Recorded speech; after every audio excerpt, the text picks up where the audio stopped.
નમસ્કાર સાથીઓ, હું ચંદ્રિકા સોલંકી।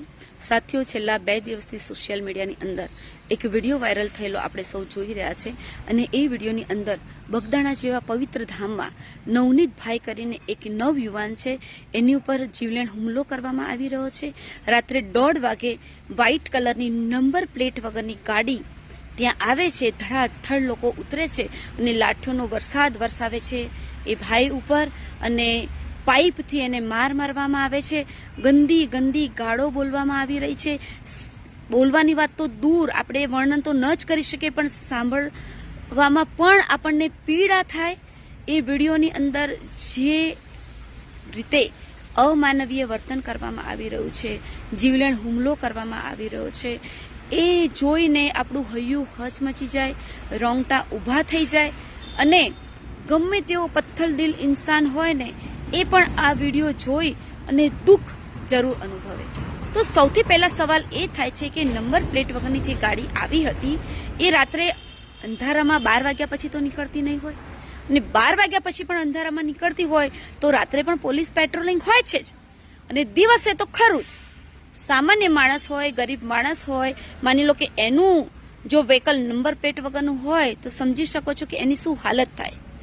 ક્યાંય પણ રસ્તામાં ગમે તે જગ્યા ઉપર લાવો તમારું, પોલીસ ટ્રાફિક વાળા રોકી લે, લાવો તમારું લાયસન્સ આપીએ તો લાવો તમારો વીમો આપીએ તો કે લાવો તમારું પીયુસી, છેલ્લે કાંઈ ના મળે તો તમે હેલ્મેટ નથી પહેર્યું, તમે આ નથી કર્યું। નો ડાઉટ ટ્રાફિકના નિયમોનું પાલન દરેક જણે કરવું પડે, પરંતુ મને એવું લાગે છે કે ક્યાંક ને ક્યાંક નિયમો ગરીબો માટે જ બન્યા છે, મધ્યમ વર્ગના લોકો માટે જ બન્યા છે। આ રૂપિયાવાળા લોકો, બુટલેગરો, ગુંડાઓ, લુખાઓ, એમને તો કોઈ નિયમ નડતો જ નથી, કોઈ કાયદા કાનૂનની એ લોકોને સહેજે શરમય નથી અને એમને જાણે કે લાગુ જ નથી પડતો।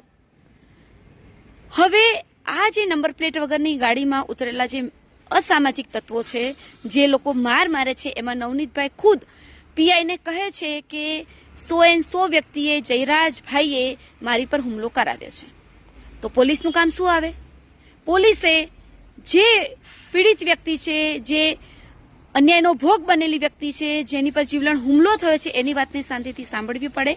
એ જે પણ પુરાવા આપે છે, જે પ્રાથમિક નિવેદન આપે છે, એને નોંધવું પડે અને એના આધારે જે તે વ્યક્તિનું નામ લખવું પડે। અહીંયા બને છે એવું કે પોલીસ ખુદ પીઆઈ કહી રહ્યા છે એમાં કે જયરાજભાઈ તો આમાં છે જ નહીં, આની અંદર તો નવનીતભાઈ બુટલેગરો અને ખનીજ માફિયાઓ વિરુદ્ધ બાતમી અમને આપતા હતા, એટલે આ લોકોએ આ બધું કરાયું છે। અરે, અમે પોલીસને કહેવા માંગીએ છીએ, શું કરવા વકીલ બની જાઓ છો? શું કરવા જજ બની જાઓ છો? પોલીસ છો, તમારા દાયરામાં જેટલું કામ આવે છે એટલું કમસે કમ કરો ને, તોય અમારા માટે તો બહુ છે। નામ નોંધો ને, એ ભાઈ છે કે નહીં, જયરાજભાઈ ખરેખર કોનો હાથ છે, કોણે કર્યું છે, એ કામ કોર્ટનું છે। વકીલો કરશે ને દલીલો, તમે શું કરવા દલીલો કરો છો? તમે શું કરવા જજ બનીને જજમેન્ટ આપો છો કે જયરાજભાઈ આની અંદર સામેલ નથી? કોર્ટનું કામ કરશે, કાયદાનું કામ કાયદો કરશે।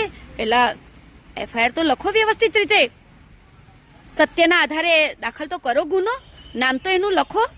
પછી જ્યારે ચાર્જશીટ બનશે, પછી એની ટ્રાયલ ચાલશે, મુદતો પડશે, ત્યારે સામે વકીલો દલીલ કરી લેશે અને જે સાચું હશે એને ન્યાય મળશે, અને ન્યાય કાયદા કાનૂનના આધારે થશે, કોર્ટમાં થશે, જજ કરશે। તમે જજ શું કામ બની જાઓ છો અત્યારથી બીજા લોકોને છાવરવા માટે? એટલે અહીંયા સ્પષ્ટ દેખાઈ રહ્યું છે કે પોલીસની ક્યાંક ને ક્યાંક મિલીભગત હોય છે।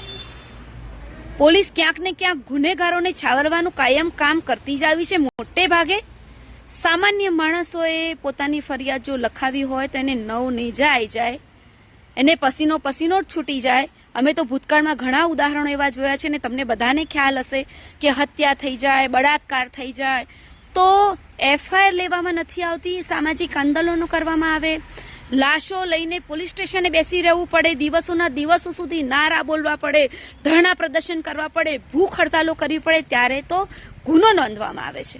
હમણાં થોડા વર્ષો પહેલા જે બળાત્કારનો કેસ બન્યો તો મોડાસાની અંદર, એ દીકરીને ઉઠાવી ગયા, અપહરણ કર્યું, બળાત્કાર કર્યો અને એને મારી નાખીને એની લાશને એના ગામના પાદરના વડના ઝાડ ઉપર લટકાવીને લઈ ગયા। દેખીન તું અપહરણની એફઆઈઆર દાખલ થઈ, શકમંદોના નામ આપવામાં આવ્યા, તેમ છતાં પણ ફરિયાદ લેવામાં નથી આવી. મોટું સામાજિક આંદોલન થયું ત્યારે ક્યાંક ફરિયાદ દાખલ થઈ અને એ કેસમાં શું થયું એ બધાને ખબર છે. એટલે આ ખરેખર કાયદો અને વ્યવસ્થા એકદમ બોગસ બનતી જાય છે દિવસે ને દિવસે. કાયદો અને વ્યવસ્થા જેવું જાણે કંઈ છે જ નહીં. આ તો જાણે ગુંડારાજ, લુખ્ખારાજ, મવાલીરાજ ગુજરાતમાં ચાલતું હોય એવું છે. એવું તો થોડું ચાલે. આમ જનતાની સુરક્ષાનું શું? અત્યારે જો આવા નવયુવાન ઉપર હુમલો થતો હોય તો આજે મારું કે તમારું કે કોઈનું બી ઘર કે કોઈ પણ વ્યક્તિ સુરક્ષિત નથી જ. ગમે ત્યાં ઘરમાં, બારમાં, મંદિરમાં, દુકાનમાં, રસ્તા ઉપર અડધી રાતે, મધરાતે, સવારમાં, બપોરે ગમે ત્યારે ગમે તે થઈ શકે છે. એટલે ખરેખર આ જે ગુજરાતની અંદર વ્યવસ્થા કાયદાની જે કથળી રહી છે એ કોઈ પણ સંજોગોમાં ન ચલાવી લેવાય. ગુજરાતના ભૂતપૂર્વ ગૃહમંત્રી કાયમ કહેતા આવ્યા છે કે હું બેઠો છું, કોઈ પણ ચમરબંધીને છોડવામાં નહીં આવે, અમે આમ કરી નાખીશું, અમે તેમ કરી નાખીશું. તો અત્યારે જે ઉપમુખ્યમંત્રી જે છે, નાયબ મુખ્યમંત્રી જે છે, એમને અમે સવાલ કરી રહ્યા છે, ગૃહમંત્રીને સવાલ કરી રહ્યા છે કે તમે શું કરી રહ્યા છો? અહીં અત્યાર સુધી આરોપીનું નામ પણ અંદર લખવામાં નથી આવ્યું કે જેણે આ બધું કરાવડાયું છે. અને બીજી એક વાત કહી દઉં કે ખરેખર એવું લાગી રહ્યું છે કે ક્યાંક ને ક્યાંક રાજકારણીઓના કારણે રાજકીય વગ ધરાવનારા જે લોકો છે અને પોલીસ અમુક લોકોના મિલીભગતથી આ લોકોને છાવરવામાં જ આવી રહ્યા છે. 2017માં ઉનાકાંડ બન્યો ત્યારે પણ આના કરતા પણ ભયંકર હૃદયદ્રાવક અમાનવીય કૃત્ય આચરવામાં આવ્યું હતું. ખુલ્લે આમ પોલીસ સ્ટેશનની સામે ગાડીમાં એ લોકોને બાંધી અને ભર દહાડે છડે ચોક લાઠીઓનો વરસાદ વરસાવવામાં આવ્યો હતો, પાઇપોથી મારવામાં આવ્યા હતા, એમને ઢસડવામાં આવ્યા હતા. એટલી બર્બરતાપૂર્વક જીવલેણ હુમલો કરવામાં આવ્યો હતો જેના પડઘા સમગ્ર ભારત દેશ નહીં પરંતુ આખી દુનિયામાં પડ્યા હતા. અને બહુજન સમાજ પાર્ટીના મુખિયા આયન લેડી માન્ય માયાવતીજી દહાડી અને જે જાગૃતિ દેશમાં ઊભી થઈ અને જે હુજુમ ઉમટ્યું એના સમર્થનમાં તમામ જાતિના લોકોએ જે સાથ આપ્યો અને જે મજબૂતાઈથી અવાજ ઉઠાવ્યો હતો. સાહેબ, જો એ આરોપીઓને ફાંસીના માચડે ચડાવી દીધા હોત, કડકમાં કડક સજા આપી હોત ને તો અત્યારે કદાચ ગુજરાતને આ દિવસ જોવાનો વારો ન આવ્યો હોત. પરંતુ દુઃખ સાથે કહેવું પડે છે કે ઉનાના જે નિર્દોષ વ્યક્તિઓ છે, જે અત્યાચારનો ભોગ બન્યા છે, એ પીડિતો આજે ન્યાય માટે વલખા મારી રહ્યા છે. બીજી એક વાત મારે કહેવી છે કે કોઈ પણ સમાજનો આમાં વિરોધ નથી. ગુનેગાર એ ગુનેગાર જ હોય છે. બળાત્કાર કરવાવાળી બળાત્કારની કોઈ જાતિ નથી હોતી. આવી રીતે હુમલો કરવાવાળા હત્યારાઓ જે હોય છે, લુખ્ખા તત્વો, ગુંડા તત્વો, અસામાજિક તત્વો, બુટલેકરો, ડ્રગ માફિયાઓ, ભૂમાફિયાઓ જ્યારે આવું કોઈ કૃત્ય આચરે છે તો મહેરબાની કરીને એને જાતિ ઉપર ના લઈ જાઓ કે કોઈ સામેલ છે, કોઈની સંડોવણી છે. તો ખરેખર એ એક વ્યક્તિ જ ગુનેગાર છે. એની જાતિને એની અંદર ઢસેડવાની કોઈ જરૂર નથી. હું તો કહું છું કે જયરાજભાઈ આહિર હોય કે કોઈ પણ વ્યક્તિ હોય, એ વ્યક્તિ ટાર્ગેટ હોવી જોઈએ. એ વ્યક્તિએ ખોટું કર્યું છે અને ખોટું કરવાવાળી વ્યક્તિ માની લો કે ખરેખર ગુનેગાર છે તો એને સજા મળવી જોઈએ. જે પીડિત વ્યક્તિ છે એની સાથે ન્યાય થવો જોઈએ. બીજી માને ખાસ આ વાત કહેવી છે વિડીયોના માધ્યમથી કે જ્યારે મેં હંમેશા નોંધ કર્યું છે કે જ્યારે પણ કંઈ પણ ઘટના ઘટે છે ને તો પહેલા સમાજ પડખે ઉભો રહે છે. નો ડાઉટ સમાજ એની સાથે ઊભો જ રહેવાનો છે, કેમ કે વ્યક્તિ એ સામાજિક પ્રાણી છે ને સમાજ એ એની ઓળખ છે.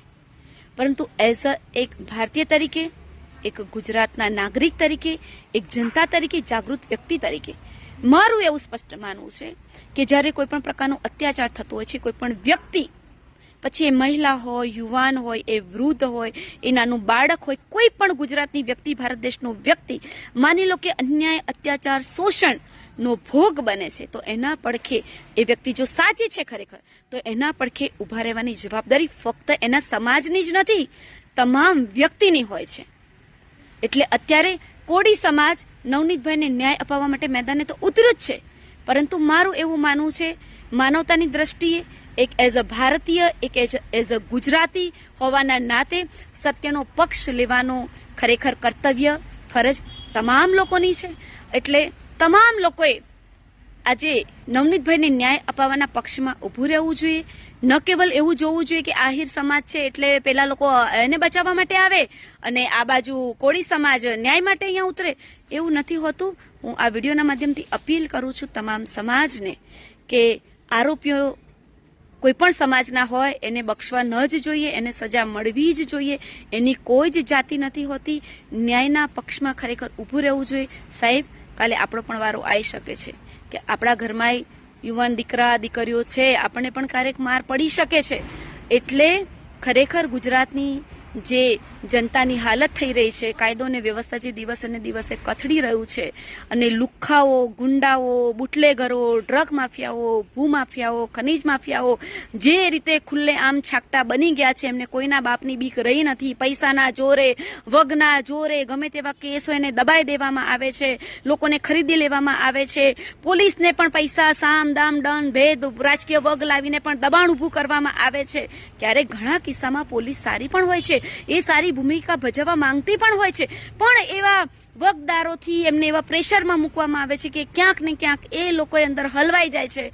તો એવા પોલીસોને પણ અમે નમ્ર નિવેદન કરીએ છીએ કે આવી રીતે કોઈના અંડરમાં આવવાની જરૂર નથી. તમે જે વર્દી પહેરો છો અને જ્યારે શપથ લો છો, તમે ખૂબ સંઘર્ષ અને મહેનત કરીને જ્યારે વર્દી ધારણ કરો છો, જનતાને ન્યાય અપાવવાની પ્રતિજ્ઞા લો છો, કાયદો અને વ્યવસ્થા જાળવવાની પ્રતિજ્ઞા લો છો, તો તમારી વર્દીની તમારે ઇજ્જત કરવી જોઈએ અને તમારે કોઈના પણ દબાણમાં આવ્યા વગર ખરેખર કાયદાકીય રીતે સાચું કામ કરવું જોઈએ. અને નવનીતભાઈ ખરેખર નિર્દોષ છે. એમના ઉપર જે અન્યાય થયો છે, અત્યાચાર થયો છે, જે જીવલેણ હુમલો થયો છે, એમાં એમને ન્યાય મળવો જોઈએ. એ કોળી સમાજના છે, 2 નંબરની વ્યક્તિ છે, પરંતુ એ ગુજરાતનો નાગરિક છે અને ગુજરાતના કોઈ પણ નાગરિક ઉપર જ્યારે અન્યાય થાય, અત્યાચાર થાય, ત્યારે ખરેખર એમનો પક્ષ લેવો જોઈએ. કેમ કે આજે એમનો વારો છે, કાલે આપણો પણ વારો આવી શકે છે. અને સામે જેટલા પણ આરોપી લોકો છે, એમાં એક ચાહે કોઈ પણ જાતિનો હોય, કોઈ પણ ધર્મનો હોય, એ માત્ર ને માત્ર આરોપી છે, એ માત્ર ને માત્ર ગુનેગાર જ છે. અને ગુનેગારને એના ગુનાની સજા મળવી જોઈએ. કારણ કે આ દેશ કોઈના બાપના બનાવેલા કાયદા કાનૂનથી નથી ચાલતો. તમે ગમે તેટલા વગદાર છો, વગ ધરાવો છો, તમે ગમે એટલા તમારા મૂછો ઉપર તાવ દેતા હશો, પરંતુ આ દેશ ભારતના બંધારણથી ચાલે છે, કાયદા કાનૂનથી ચાલે છે. અને બંધારણે તમામ વ્યક્તિઓને રક્ષણ પૂરું પાડ્યું છે, એમના હક અધિકાર માટેના કાયદા બનાવ્યા છે.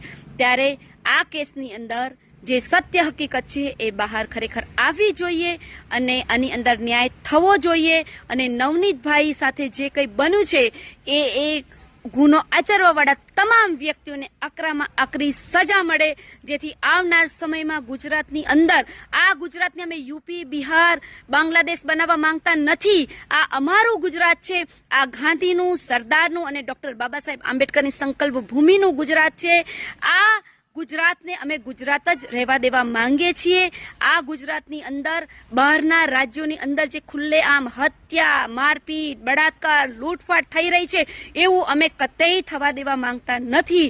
એટલે આકરામાં આકરી સજા મળે, કડક કાયદારૂપ સજા મળે, એવી આ વિડીયોના માધ્યમથી અપીલ કરીએ છીએ. જય ભારત, જય સંવિધાન, જય જય ગરવી ગુજરાત.